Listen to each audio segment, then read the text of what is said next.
Hello, my dear friends. You're on the Military Summary channel, and today we will discuss the situation in Ukraine on the 7th of July of 2025. Today we have lots of very interesting updates, so let's start. And first we're going to talk about new Russian tactics, more precisely new Russian approach in this Ukrainian warfare. And first we're going to talk about another day when the Russians attacked the recruitment center of the armed forces of Ukraine. And according to information we have, as for the 7th of July of 2025, the Russians attacked at least 4 or 5 cities, more precisely 4 or 5 these recruitment centers. And obviously this is something new in the Russian strategy or their tactics. The Russians, as we can see from one side, are trying to continue their offensive operation along the line of combat contact, which makes lots of Ukrainians unhappy. Obviously, they're unhappy that the Russians continue offensive. From the other side, the Russians continue bombing and attacking different facilities, military facilities, port infrastructure, and many other different places that Ukrainians use for military purposes. When talking about these attacks, I believe that most of Ukrainians don't care about this because this is not something that bothers their families. A military facility was destroyed somewhere in the forest. I'm not sure that Ukrainians sometimes even know where exactly this or that location is located. But when talking about these recruitment centers, all these attacks most likely makes Ukrainian very happy. At least when talking about different comments, different articles that are being published by the Ukrainians these days. Most of them are very happy on these attacks because every single strike, every single destroyed recruitment center of the armed forces of Ukraine makes mobilization process in this or that locality or city either impossible completely, or at least the Ukrainians make this mobilization process at the lowest level, which allows regular civilians, we are talking mainly about men, to visit shops, to visit malls, to come out of their homes, streets, onto the streets, to get some to breathe with the fresh air. So once again, the Russians today, according to information we have, attacked the recruitment center in the city of Kharkiv. The Russians attacked the recruitment center in the western part of Ukraine and in the city of Zaporozhye. As for the city of Zaporozhye, the Ukrainians made official statement about this attack. As a result of this attack, several officers of these recruitment centers, of this recruitment system of Ukraine, were wounded. Another important piece of news that I would like to point your attention is that today we got very interesting article from the city of Vinnytsia, not from the city of Vinnytsia, but from the Vinnytsia Oblast. The local recruitment center made very interesting statement in their social network, in their official account, and they wrote that in the Vinnytsia they decided to remove their Vinnytsia recruitment center to another place due to the situation that the Russians began actively bombing all these centers, all these buildings. And you know where the Vinnytsia recruitment center the authorities decided to remove into the area on the territory of a hospital. So they decided to redeploy the Vinnytsia recruitment center to the territory of a basement of the local hospital, huge one. So this is another thing that most likely will make Ukrainians unhappy, because now they understand that the Ukrainians of Vinnytsia Oblast decided to redeploy their recruitment center in the hospital, which makes this hospital as a legal target for the Russian forces. So which also makes Ukrainians very unhappy about the situation, and this is another thing that plays obviously in Russian favor. We believe that the Russians will continue bombing and attacking these recruitment centers, and most likely the Russians are going to do this during the day period of time, light period of time, because first of all the Ukrainians will be able to see this. The second thing is that the Ukrainians are not working at night, and obviously it's better to attack during the day, during the working hours, when these recruiters will be at their offices, at their places, and there are very high chances that Ukrainians can attack them as well. So Russians will continue until they will continue this process, until the end of this martial law and this current mobilization process, which expires just on the 7th of August of 2025. But if Russians see and that these attacks bring benefits, most likely they will continue. Because from one side, this make lots of Ukrainians happy, but most likely this also reduce or at least slows down the entire Ukrainian mobilization process. Now let's talk about the situation on the ground. And during the previous 24 hours, we got probably the most important and the most interesting updates, the most fantastic updates probably since the beginning of this 2025. And they are coming from the Pokrovsk agglomeration. So we will begin with the situation in the agglomeration itself and with updates we got. And the most important thing is that the Russians, according to information we have, and not just according to different mappers or military experts, the Russians, as a result of offensive operation, managed to break through Ukrainian defense and answer the city of Novoeconomichnoe, which means that the defense of the armored forces of Ukraine in this area collapsed completely. The Russians, according to geolocations, secured up to 10 or 15% of the settlement of Novoeconomichnoe in the southern part, but several pro-Russian resources reported that the Russians, by the end of the 7th of July of 2025, have already secured up to 30 or 35% of Novoeconomichnoe, which is a turning point not just in the battle for this city, for this western shield, western protection shield for the Pokrovsk agglomeration, but this is a turning point for the entire battle of Pokrovsk. Now let's discuss in details. And first, before we start, it's good to compare the map between the dates. So now in front of your screens, you can see the situation by the end of the 6th of July of 2025. The Russians managed to get for as close as possible to the northeastern part of Novoeconomichnoe, and we had no doubts, we had no probably thoughts, we had no probably idea that the Russians could break through Ukrainian defense from the south. So everything was, let's say, logical, everything was very slow. The Russians were moving without any sign that a breakthrough is about to start. And during the 7th of July, the pro-Ukrainian resources published two videos. This one, we will not watch this video at all, because in this video we can see how Ukrainians were attacking Russian soldiers that were moving in the direction of the northeastern part of the Novoeconomichnoe under very heavy FPV drone fire. One of the episodes took place in this point, and based on this video, most of the mappers and we adjusted maps exactly in this area. A few hours later, we got another video that was published by the Ukrainian sources, and this is the video I'm talking about. In this video, we can see one tank equipped with, let's say, clearing equipment, with anti-demining equipment, and two infantry fighting vehicles that were moving right behind the tank. And these three armored vehicles were moving in the direction of the city of Novoeconomichnoe, and as you can see, these three vehicles were moving under very heavy fire of Ukrainian FPV drones. Just during this video, we can see several episodes how Russians landed infantry under very heavy fire of Ukrainian FPV drones. This is the first geolocation that we could see on the map. In this video, we can see in this moment, we could see how Russians were crossing the river of Sinna, and the Russians continue moving further. And in this very moment, we can see how Russian tank stopped.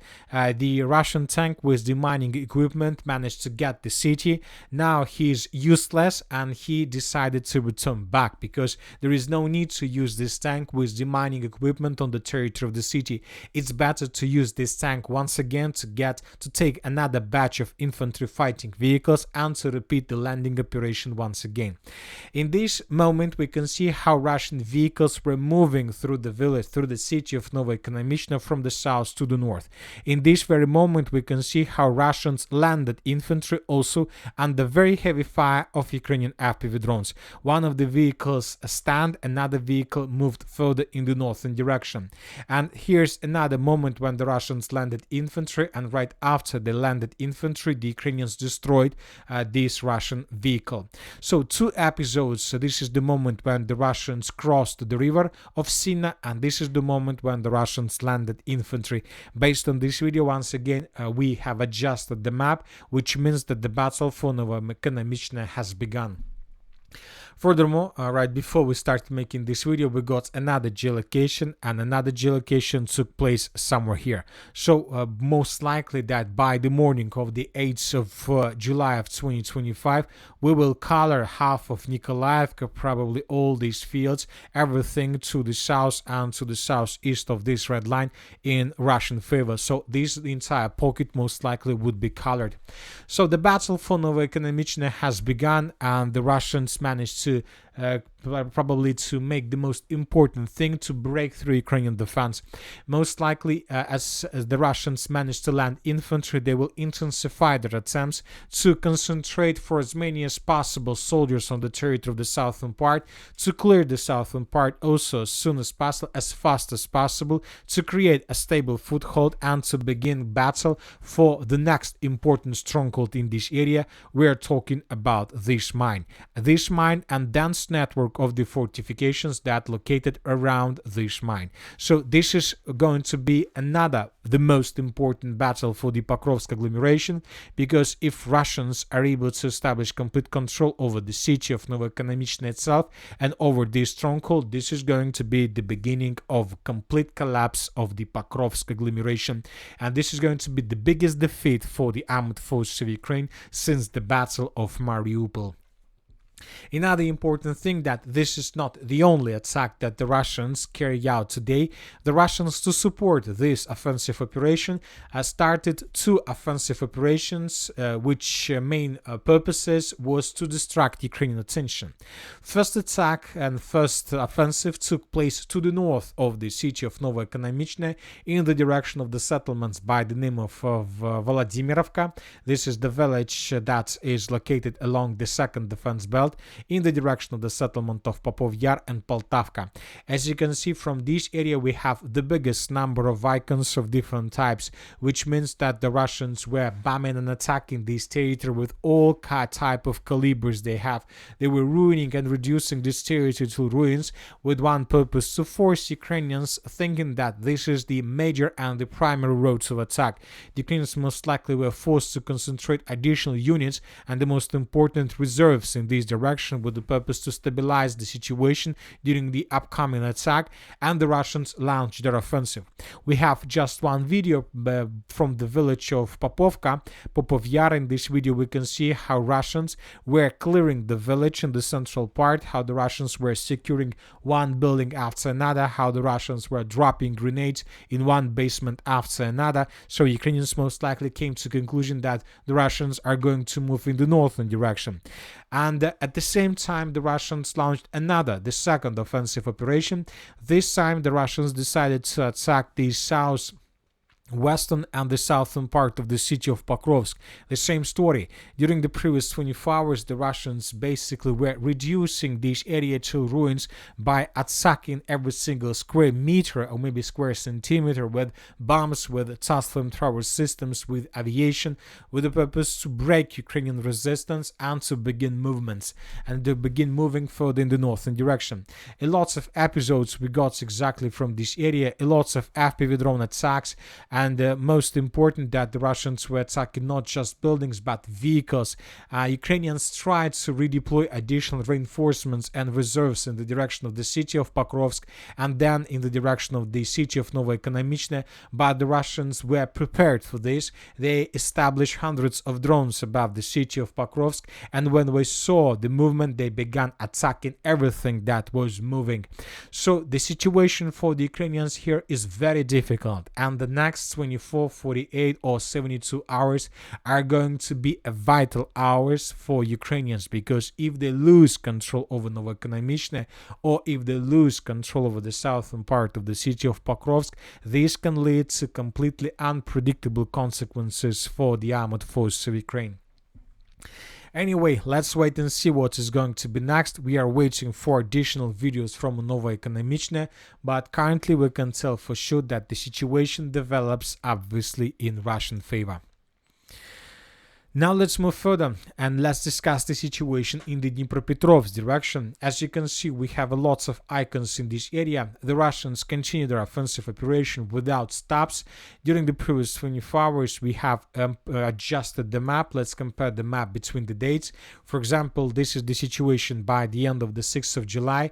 The Russians just finished the battle for the settlement of Pidubne. We have the report of the Minister of Defense of the Russian Federation. We have a video where we can see lots of episodes with Russian soldiers, and today the Russians improved their positions once again. According to these fresh updates, the Russians managed to take in pincers the settlement of Mirna from the north, northeast, and from the south. This information was provided by different mappers, especially by neutral and pro-Russian resources. Furthermore, the Russians continue offensive operation deep inside of the territory of Ukraine to the west of the settlement of Mirna, trying to cut and cauldron the Ukrainian forces that's still on the territory of this settlement. But we believe that this night is going to be a final night for the Ukrainians. Furthermore, the Russians managed to secure and probably to take under complete control the settlement of Tolstoy. The Ukrainians published today this video where we can see how Ukrainians decided to counterattack in this area, where the significant number of tanks and vehicles, and they counterattacked, trying to destroy Russian positions in this area, but most likely this attack was repelled and the Ukrainians were forced to fall back. So tomorrow we're going to see additional changes in this area, and we are sure about this. Furthermore, the Russians continue destroying Ukrainian logistics. In this video, we can see how Russians destroyed another bridge between the settlement of Mala Mikhailovka and Novopavlovka. The bridge was destroyed most likely with Ha-38 missile. So now this logistic road is no longer available for Ukrainians. I would like to remind you that this bridge was destroyed several days ago. Now the Russians destroyed this bridge. This obviously will worsen Ukrainian forces and their logistics and their capabilities. Furthermore, the Ukrainians carry out another media counterattack in this area. For example, today the Minister of Defense of the Russian Federation reported that as a result of clashes, the Russians managed to secure the village of Dachna. So we colored the village of Dachna in Russian favor probably a week ago because we had videos with Russian flags raised in different parts. But a few hours before the Minister of Defense of the Russian Federation published this report, the 37th Marine Brigade of the Armored Forces of Ukraine published their own video where we can see how Ukrainians answered the northwestern part of the settlement and how Ukrainians raised their flag. This is very important video, and the main value of this video is not that the Russians reported that they secured the settlement. The Ukrainians published the video where we can see that this is not something which is correct information when talking about the Russia's minister report. The most important thing is that Ukrainians, according to my understanding of the situation, they published this video probably 2 hours before the Minister of Defense of the Russian Federation published their own report, which means that most likely the Ukrainians have access to the reports of the Minister of Defense of the Russian Federation, and they know a few hours before they publish what exactly is going to be posted in this or that report, which is very important because most likely the Ukrainians several hours ago got report of the Minister of Defense and they knew that the Russians would report about complete control over the settlement. So that is why they decided to carry out media counterattack, which now allows them to say that the Russians don't control the settlement of Dachna because some parts of the settlement is under complete Ukraine control, which means that most likely there is a rat in the Ministry of Defense of the Russian Federation that still provide these reports before reports are being published. Now let's talk about the Zaporozhye direction. According to pro-Ukrainian sources, the Russians during the previous 24 hours managed to maintain the line between the settlement of Kamensk and Stepovo by taking under control additional 3 lines. Now the Russians are moving. They're moving not so fast, but the most important is that they are moving. And now let's discuss the situation in the Sivers direction. During the previous 24 hours, we got a lot of icons from this territory. The Russians continue supporting their forces who are currently trying to enter the northeastern part of the city of Sivers. The Russians, according to different pro-Russian resources, are trying to gain a foothold and to dig in deeper. So we are waiting for additional geolocations. Obviously, there are very heavy clashes. The Russians are doing everything they can, but first reports that the Russians entered and approached the northeastern part of the Serebryanka of the city of Siversk came to us several days ago, and which means that they still haven't managed to dig in deeper, which means that Ukrainians are still repelling Ukrainian attacks. Anyway, let's wait what is going to be next. Now let's move further and let's discuss the situation in the Sumy direction. As we discussed during the previous video, the Russians managed to establish complete control over the settlement of Besalovka. This information was confirmed today by the Minister of Defense of the Russian Federation and by the Group of Forces North official channel. As for now, everybody is waiting what the Russians are going to do next, either to move further in the direction of the settlement of Krishinovka, or the Russians will stop, because this is very important. This will allow us to understand whether the Russians are going to improve and to widen their secure zone between the city of Sumy and the settlement of Tetkina, or the Russians are not going to do anything in this area. As for the original Sumy direction, there are two important battles are ahead of us. The first one is the battle for the settlement of Kondratovka. According to geolocations we got during the previous 24 hours, the Ukrainians managed to concentrate their units around the settlement itself. Now the village of Kondratovka, which is under complete Russian control as for the end of the 7th of July, was encircled by the Ukrainians from the northwest, from the west, from the southwest, from the south, and from the southeast. We expect that during the next 24 hours, the Ukrainians will make first attempts, maybe during this upcoming night, the Ukrainians will make first attempts to counterattack with the purpose to restore control over the settlement. There are going to be very heavy clashes. At the same time, the Russians reported they managed to secure or about to secure the village of Varachina. And right before we started making this video, we got the first geolocations that confirm Russian control over at least a part of Yunakivka. We will adjust the map in coming hours and we will discuss this situation in the morning. Once again, the village of Yunakivka at least partially under complete Russian control. So the Ukrainians control a part of the village, but now we got something that can give us understanding of what the Russians are going to do next. So as we discussed, most likely after the end of the Battle of Yunakivka, the Russians will release their forces and will be able to move further deep inside of the territory of Ukraine. And that's it for today. Military Summary channel reminds you condemn any violence in the world. Thank you for your watching. Subscribe to my channel, put your likes, join my Patreon, and have a good day. Bye bye.